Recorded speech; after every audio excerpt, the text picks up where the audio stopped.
Okay,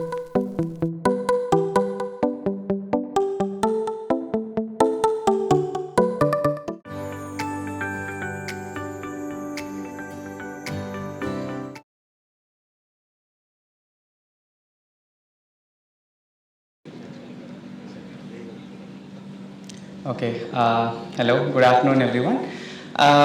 Thank you for having me here and हम लोग इसके बारे में बात करने वाले हैं and as you can see we are going to talk about नशा और एडिक्शन इन जनरल. सो कैसे हम लोग किसी भी तरह के नशे में इन्वॉल्व होते हैं, कैसे हम इसमें अटक जाते हैं और क्यों हम निकल नहीं पाते और निकलने के लिए क्या उपाय हमारे पास हो सकते हैं. सो ये टॉक शुरू करने से पहले एक एग्ज़ाम्पल की बात करते हैं. एक एग्ज़ाम्पल स्टूडेंट की या फिर लड़के की बात करते हैं. ये इमेजिनरी है लेकिन मेजॉरिटी ऑफ द इंस्टेंसेस इसमें ऐसे हैं जो स्टूडेंट्स मैंने देखे हैं, मैं जिनके साथ पढ़ाई किया हूँ या फिर मैंने अपने कॉलेजेस में देखे हैं, या फिर ये वो बच्चे हैं जिनको पेरेंट्स लेके आए हैं.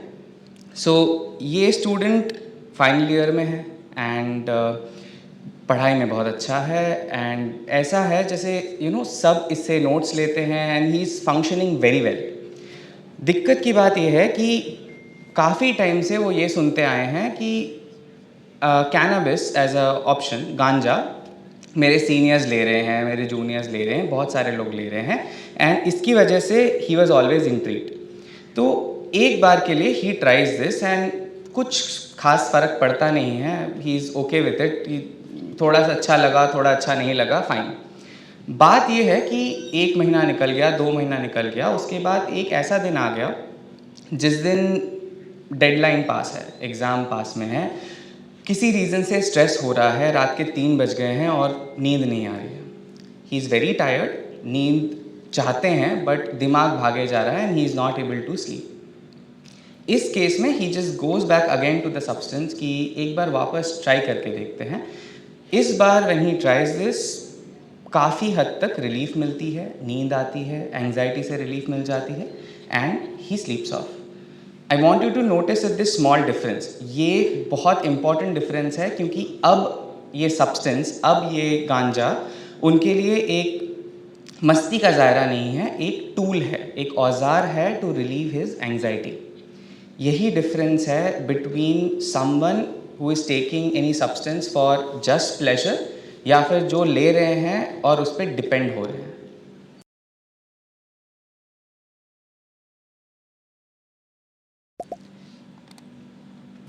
So the topic today is going to be, when does something you choose occasionally begin to organize your choices for you? कब हम किसी भी नशे का कंट्रोल खो देते हैं एंड कब वो नशा हमारे ऊपर हावी होने लगता है. बहुत सारे नशे हैं, अल्कोहल हो गया, निकोटीन हो गया, वी हैव ओपियोइड्स, कैनबिस हो गया, बहुत सारे नशे हैं, सबको एक साथ हम डिस्कस नहीं करेंगे. I wanted to take a focus on cannabis because बहुत सारे कॉलेज स्टूडेंट्स हैं एंड कैनबिस को लेके डिबेट इज़ एंडलेस, होता ही रहता है. So we need to focus on जो मिथ्स है, मिसकंसेप्शंस है, before we go ahead. Okay,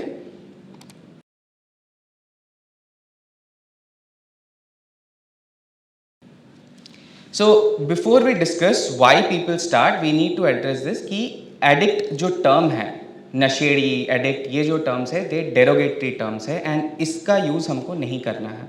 because जब हम ऐसे टर्म्स का यूज़ करते हैं, हम ये बताना चाहते हैं कि इस इंसान का कैरेक्टर फ्लॉ है, मॉरल वीकनेस है और ये एडिक्शन में है because of his own problems and ये जानबूझ के इसमें है. So it is very important for us to understand कि एडिक्शन में लोग मेजरली 3 वजह से जाते हैं. पहला हो गया प्लेजर, नॉवेल्टी, कोई भी नई चीज़, कोई भी चीज़ जो नहीं करनी चाहिए, the forbidden fruit, that is one of the main reasons why people go into addiction.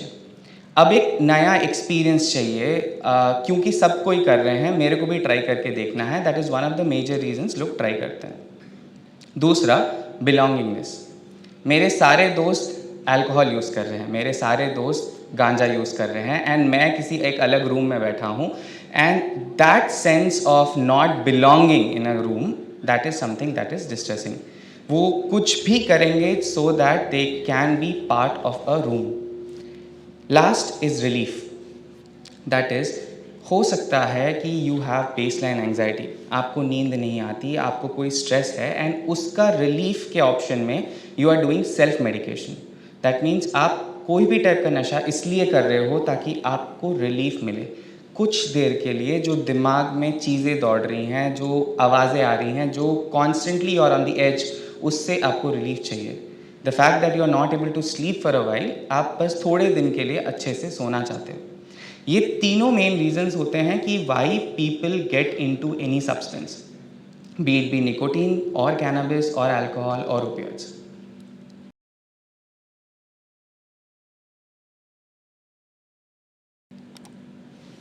Now use of any substance, कोई भी सब्सटेंस हम जब बात करते हैं ये एक स्पेक्ट्रम पे होता है। ऐसा नहीं कि हमने किसी को एडिक्ट घोषित कर दिया और एक सेंटेंस कर दिया कि वो एडिक्ट है। इट्स वेरी इंपॉर्टेंट हम डिफ्रेंशिएट करें कि what is the difference between experimenting और trying, repeated use, harmful use, and substance use disorder. So let's take an example of alcohol before we can, so that we can understand what harmful use could be. जैसे मान लीजिए कोई alcohol के intoxication में गाड़ी drive कर रहा है, कोई अल्कोहल के इंटॉक्सिकेशन के बाद बहुत एग्रेसिव हो जाता है एंड घर पे जाके डोमेस्टिक वायलेंस करता है। Any type of psychological harm या फिजिकल हार्म अगर आए तो हम उसको हार्मफुल यूज़ बताते हैं। Same thing for opioid use, कोई ओपियड यूज़ कर रहा है, अफीम हो गया, हेरोइन हो गया, स्मैक हो गया, अगर उसे इंजेक्शन फॉर्म में यूज़ कर रहा है, उससे उसको HIV का रिस्क है, हेपेटाइटिस का रिस्क है, that is going to be considered as harmful use. When do we call it as substance use disorder? So ये डिस्कस करने से पहले इट्स वेरी इंपॉर्टेंट भी हम कुछ टर्म्स के बारे में समझें। पहला है टॉलरेंस। अगर अल्कोहल का एग्जांपल लेके बात करें तो अगर आप किसी भी ऐसे इंसान से बात करें जो डेली अल्कोहल ड्रिंक करते हो, वो आपको हमेशा ये बोलेंगे कि शुरू में एक बियर पी रहा था, फिर एक बियर से हुआ नहीं, फिर 2 बियर, फिर वीकेंड पे पी रहे थे, फिर बारिश हो रही थी इसलिए पी रहे थे और गर्मी थी इसलिए पी रहे थे, and over time it becomes to a point कि अब डेली 2 बियर या 3 बियर पी रहे। विद टाइम पीपल रियलाइज कि ठीक 3 बियर से बात जम नहीं रही है and that is why they go into hard liquor, कि 3 बियर पीने की जगह let me just go into a quarter of alcohol, whisky में भी, and that is going to be suffice. Over time again that 1 quarter becomes 2, 3, 4, and as a matter of fact there are people who drink about 8 quarters, that is 2 whole bottles of whiskey, and they're still standing and walking around. So this is what tolerance is, that is people over time वो लोग एक के बाद एक थोड़ा ज़्यादा amount consume कर रहे हैं, and the reason why they're consuming is कि ब्रेन यूज टू हो जा रहा है with the previous dose. Same type of concept happens in case of withdrawal. Because alcohol एक CNS डिप्रेसेंट है, अल्कोहल पीने के बाद ब्रेन एक्टिविटी कम हो जाती है। If you are drinking alcohol daily, हमारे ब्रेन का जो सेट पॉइंट है, जो न्यू सेट पॉइंट है, that is reduced. Because it is reduce the day you don't drink alcohol, आपका सेट पॉइंट वापस जाएगा and you are going to have withdrawal symptoms, जो लगेगा कि एंग्जाइटी हो रही है, पैल्पिटेशंस हो रहे हैं, ट्रेमर्स हो रहे हैं, कुछ केसेस में सीजर भी आते हैं। Now comes the part about craving. Craving का मतलब है तलब। शाम के 6 बजे मैं ड्रिंक करता हूँ, 5:30 से मेरे दिमाग में सिर्फ एक ही थॉट आएगा कि यार दुकान कितना दूर है, घर जाते टाइम पे मेरे को कितना बॉटल खरीदना है, घर पे कितना बचा है। That is the pre occupation. Constantly बैठ के आपके दिमाग में सिर्फ यही थॉट्स आ रहे हैं कि मैं कैसे अल्कोहल प्रोक्योर करूं और कैसे उसको कंज्यूम करूं। इसका एक बहुत अच्छा एग्जाम्पल है जिसको हम बोलते हैं Q induce craving. That means आपका एक रिचुअल है, आपके कुछ फ्रेंड्स हैं, एक पर्टिकुलर टाइम है, एक पर्टिकुलर बार है जहाँ पे आप ड्रिंक करते हो, तो in that bar, in the presence of those friends, आपको ऑटोमेटिकली क्रेविंग होने लगेगी। दैट मीन्स गला सूखने लगा, हाथ कांपने लगे, you know, and just because कि 6 बज गए, that is again craving. Last part among that is going to be salience, that is patients give more importance to alcohol compared to all other things, right? So substance use disorder हम तब बोलते हैं, addiction का term तब आता है जब ये सारे चीज़ें फुलफिल हो जाएं, जब आपकी ब्रेन की वायरिंग एक्चुअली चेंज हो गई है and you are dependent on the alcohol और dependent on any substance that now the alcohol or the substance is in control of you, not the other way around. सो इन सारी चीज़ों को एक club में या फिर एक अम्ब्रेला टर्म के अंदर रख देना, दैट इज़ ये एडिक्ट है, ये नशेड़ी है, is a wrong thing for us to do.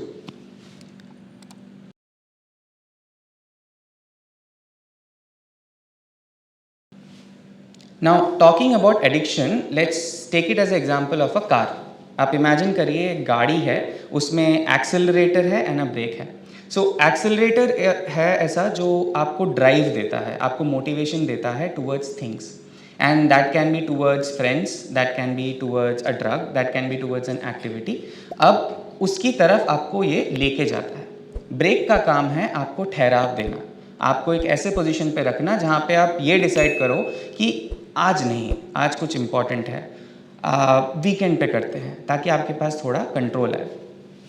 Addiction में जो ड्राइव है वो सिर्फ सब्सटेंस की तरफ नहीं रह जाता है, वो चेंज हो जाता है लोगों के ऊपर, वो चेंज हो जाता है आपके रिचुअल्स के ऊपर. जस्ट बिकॉज मैं अपने उन 6 दोस्तों के साथ बैठा हूँ, मेरे को क्रेविंग होगी, बिकॉज मेरा मोटिवेटिंग फैक्टर अब अल्कोहल नहीं रहा. जस्ट बिकॉज मैं दोस्तों के साथ बैठा हूँ, मैं अल्कोहल की तरफ घसीटता चला जाऊँगा. Same problem with the brake. ये बोलना बहुत ईजी है, ओवर थिंक मत करो. For example, if you think about anxiety, overthink मत करो, just think positive. If someone was able to not overthink, they would do that, but होता नहीं है, and that's the problem with addiction. Control कर लो थोड़ी देर के लिए, हिम्मत रखो, बोलना बहुत ईजी है, बट ब्रेक वाला जो फैक्टर है दैट इज़ इनहेरेंटली डिफेक्टिव. क्योंकि वो डिफेक्टिव है इसीलिए हम खुद को रोक नहीं पा रहे हैं. जैसे ही अल्कोहल यूज़र्स किसी अल्कोहल शॉप के पास से जाते हैं, उनको भी नहीं पता कैसे गाड़ी अपने आप घूम जाएगी अल्कोहल शॉप की तरफ, कैसे वो काउंटर पे पहुंच जाएंगे, कैसे वो अल्कोहल खरीद लेंगे, and after drinking they will be guilty कि यार मैंने ऐसा क्यों किया, मैंने तो डिसाइड किया था कि मैं वीक में नहीं पीऊँगा. This is actually the problem with alcohol.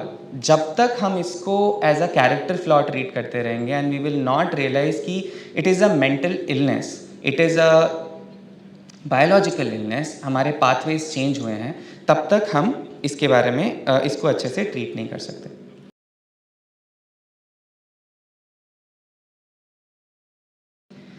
Next comes the concept of enjoying and wanting. अगर हम इसको सिंपल समझना चाहें कि इनिशियली जब अल्कोहल यूज़ होता है या इनिशियली कोई भी सब्सटेंस यूज़ होता है, we see that patients are drinking because they are having fun. पी रहे हैं बिकॉज मस्ती हो रही है. Over time it is going to change to a point कि अगर मैं नहीं पीता हूँ तो मेरे को विड्रॉल आ रहे हैं, and to survive the withdrawal I am drinking. So now you are no longer drinking impulsively, you are no longer drinking for the enjoyment part of it, but you are drinking because you need to drink. अब आपको alcohol की habit हो गई है.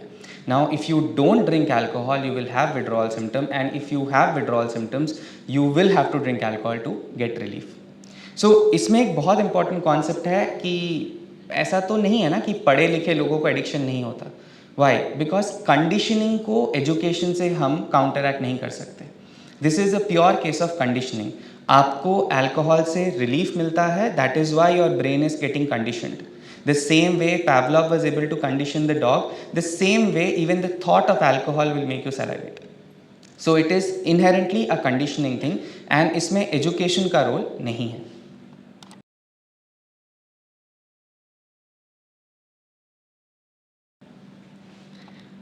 I know बहुत सारे हमारे पास students हैं, तो we are going to talk majorly about cannabis एक as a example.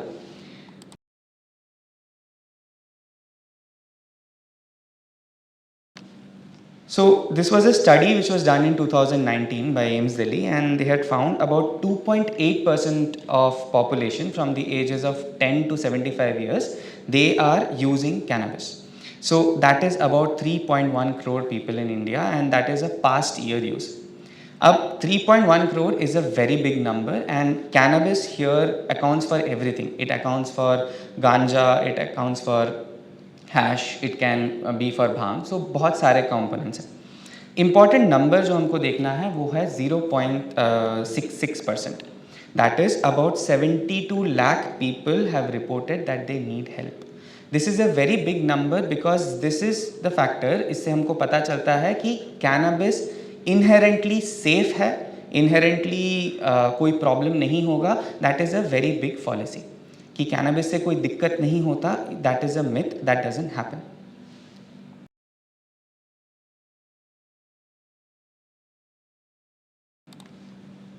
Now why is cannabis such a big problem? Because जो THC का पोटेंसी है, tetrahydrocannabinol, the active component to it, over the past 100 years it has gone up by about 60%. That is the same bhang or the same ganja which 10 years ago or 15 years ago people were consuming, that is not the same now. So it has gone up. But the CBD content, the cannabidiol content, जो therapeutic है, जो beneficial होता है, that has remained the same. So this is not a natural thing, this is a selective breeding thing. So selectively strains have been bred ताकि THC content ऊपर जाए, high वाला part better हो, जो साइकोस्टिमुलेंट इफेक्ट है वो better हो, लेकिन जो थेरेप्यूटिक इफेक्ट है वो नहीं है.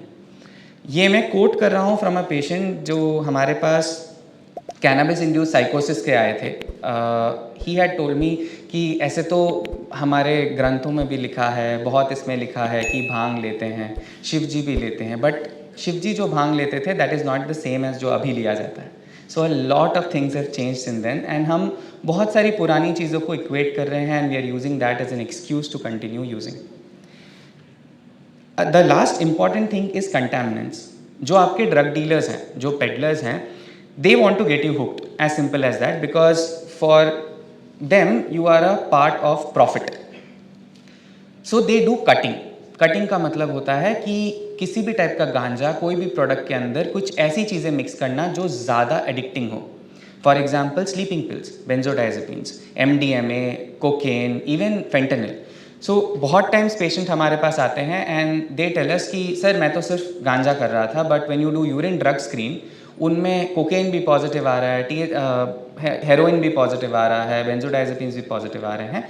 And that is because India का जो कैनबिस मार्केट है that is not organised.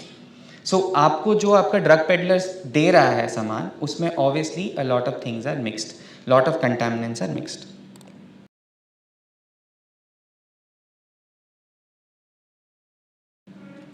So now talking about the myths and the corrections that we need to make. So first of all, natural. So natural नहीं है, selective breeding करके we are actually genetically engineering strains जो आपको high ज़्यादा दें and not the therapeutic aspect of it. The fact that people say that सबका effect same होगा, if people have done it, they know that two people, even 6 people can sit together and they can use cannabis और सबका experience same नहीं होगा. Because multifactorial reasons हैं. उस time पे आपका इमोशनल स्ट्रेस कैसा है, आप उसे एडिबल फॉर्मेट में ले रहे हो या फिर उसे इनहेलेशनल फॉर्मेट में ले रहे हो, आपने अपना ड्रग डीलर तो कहीं चेंज नहीं किया है, स्ट्रेन चेंज तो नहीं किया है. बहुत सारे फैक्टर्स हैं टू इन्वॉल्व कि इफेक्ट कैसा होगा. Third point is the fact that people से कैनबिस से विड्रॉल नहीं होता है. कैनबिस विड्रॉल एक बहुत इंपॉर्टेंट एंटिटी है and that is actually there. So बहुत लोग इसलिए करते हैं कि मैं कैनबिस इसलिए लेता हूँ बिकॉज मेरे को नींद नहीं आती, मैं कैनबिस इसलिए लेता हूँ कि मेरे को एंग्जाइटी होती है, मैं एंग्जाइटी की ट्रीटमेंट के लिए लेता हूँ. But we are not understanding आपको एंग्जाइटी इसलिए ज़्यादा हो रही है बिकॉज आपको कैनबिस का विड्रॉल हो रहा है. आपको स्लीप इसलिए नहीं आ रहा है बिकॉज अब आप डिपेंडेंट हो गए हो on cannabis for getting sleep. Last is brain fog and amotivation. So this amotivation is very important and the brain fog is very important for a lot of college students because ADHD is in, it's a trending diagnosis. Every second person is having ADHD. But when patients come to us कि sir मेरे को ADHD है, मेरे को focus में difficulty हो रही है, you take a history and you will realize कि okay, cannabis भी है, nicotine भी है, alcohol भी है and brain fog is real. Cannabis की वजह से brain fog एक कॉमन एंटिटी है और वो होगा. सो उस केस में ADHD का डायग्नोसिस नहीं होता है, कैनबिस डिपेंडेंस का डायग्नोसिस होता है. Next thing comes as amotivation. This is a entity जिसको आप ऐसे समझ सकते हो, every time you take a drag of a joint, जैसे आपने जॉइंट लिया, आपके दिमाग में 100 मॉलिक्यूल्स निकल रहे हैं डोपामिन के. आपने एक जॉइंट ख़त्म किया, आपके ब्रेन के पास 500 मॉलिक्यूल्स हैं. आप सुबह उठ के बेड ठीक करोगे, नहाने जाओगे, आपको मुश्किल से 5 मॉलिक्यूल रिलीज़ होगा ब्रेन में and over time your brain is going to decide that it is not worth actually going to class. It is not worth actually cleaning my bed or brushing or taking a bath. It is much more easier that I just get my dopamine and everything from the cannabis that I'm using. So a motivation syndrome एक बहुत बड़ा factor है जिसको लेके parents हमारे पास आते हैं saying sir पूरा दिन बैठा रहता है कुछ करता नहीं है। पेशेंट ने कैनबिस छोड़ दिया है, 3 महीना हो गया है, 4 महीना हो गया है, लेकिन वो कर नहीं पा रहा है बिकॉज ब्रेन किसी और चीज़ को प्रायोरिटी दे नहीं पा रहा है।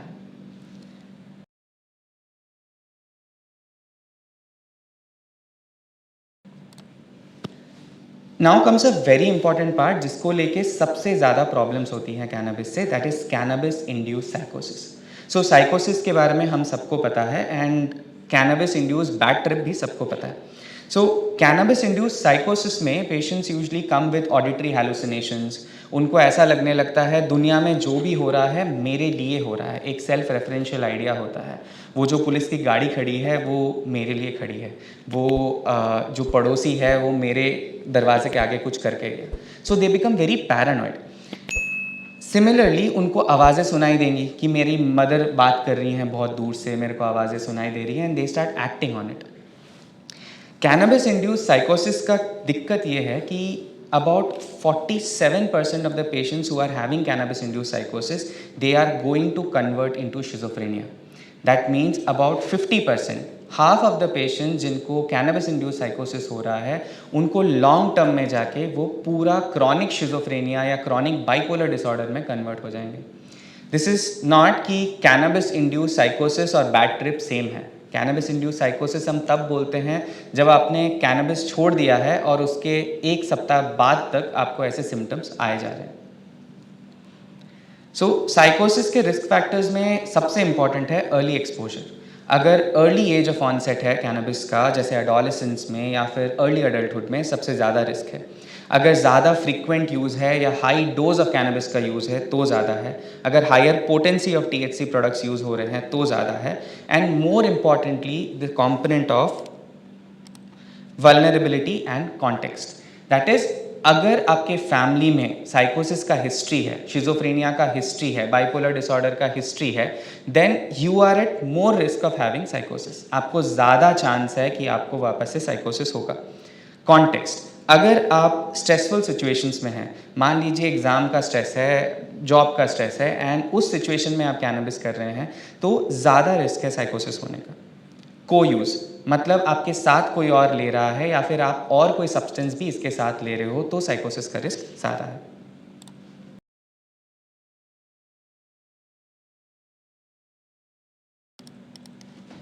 So this is what I was talking about कि अबाउट 47.4% ऑफ द पेशेंट्स जिनमें कैनबिस इंड्यूस साइकोसिस होगा वो कन्वर्ट होते हैं इनटू लॉन्ग टर्म शिजोफ्रेनिया या बाइपोलर के डायग्नोसिस में।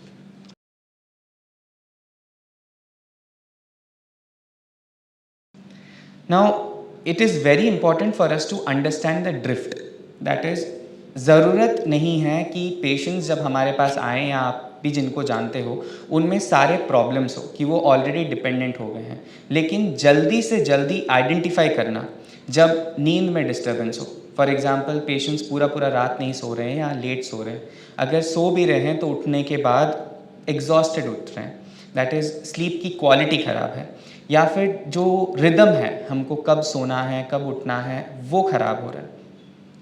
कांस्टेंट चिड़चिड़ापन होना, कांस्टेंट एंग्जाइटी होना, या फिर जब भी आप सब्सटेंसेस ले रहे हैं, जब भी आप कोई नशा कर रहे हो उसके बाद आपको बहुत हाई लगता है, उसके बाद आप फ्लैट हो जाते हो, that is you have a crash. ये सब साइंस है कि अब प्रॉब्लम की तरफ हम जा रहे हैं। तीसरा, मनी, अनएक्सप्लेन्ड मनी लॉस, मतलब फाइनेंसेस का कोई ध्यान नहीं है, घर पे चोरी हो रही है। So these are a few sign जिससे हमको पता चलता है कि क्राइसिस से पहले अभी पेशेंट डिपेंडेंस की तरफ जा रहा है। पीपल एंड परफॉर्मेंस, अगर फैमिली से कोई विड्रॉ करता जा रहा है, अपने दोस्तों से विड्रॉ करता जा रहा है, पूरे दिन अपने रूम में लॉक्ड है एंड इंटरेक्शन नहीं है, that is a sign that कुछ प्रॉब्लम होने वाला है। लास्ट कम्स परफॉर्मेंस, अगर डेडलाइंस मिस हो रहे हैं, अगर ग्रेड्स कम हो रहे हैं, और जो वार्निंग्स हैं, जॉब पे जो वार्निंग्स हैं वो पाइल अप होती जा रही हैं, that is also a sign that some problem is actually happening.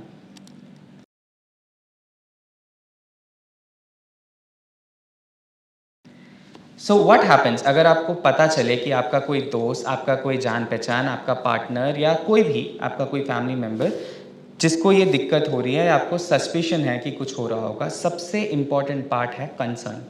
Show concern. उसको डिमीन करने की, बिरेट करने की, शेम करने की ज़रूरत नहीं है. अगर उस केस में पेशेंट्स और विड्रॉ कर जाते हैं. सिंपल सा चीज़ पूछना है कि क्या कर रहे हो, कितना कर रहे हो, और क्या आप कंट्रोल में हो या सब्सटेंस आपके कंट्रोल में है. कंसर्न दिखाना सबसे ज़्यादा इम्पॉर्टेंट है. कॉन्वर्सेशन शुरू करना सबसे ज़्यादा इम्पॉर्टेंट है, एंड नॉन जजमेंटल होना सबसे ज़्यादा इम्पॉर्टेंट है. Then comes the consultation. Consultation का मतलब ये है, you obviously take them to a mental health professional. अगर पेशेंट विलिंग है, नहीं भी है तो just ask them for a consult कि यार एक बार यूरिन ड्रग स्क्रीन कर लेते हैं, right.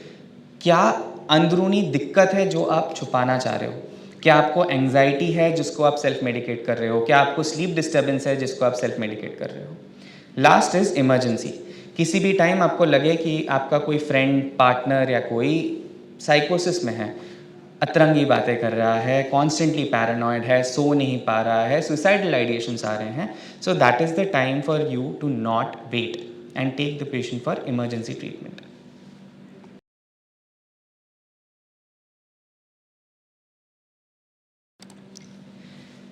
I just want you to leave with these three things: notice, ask and do not manage it alone.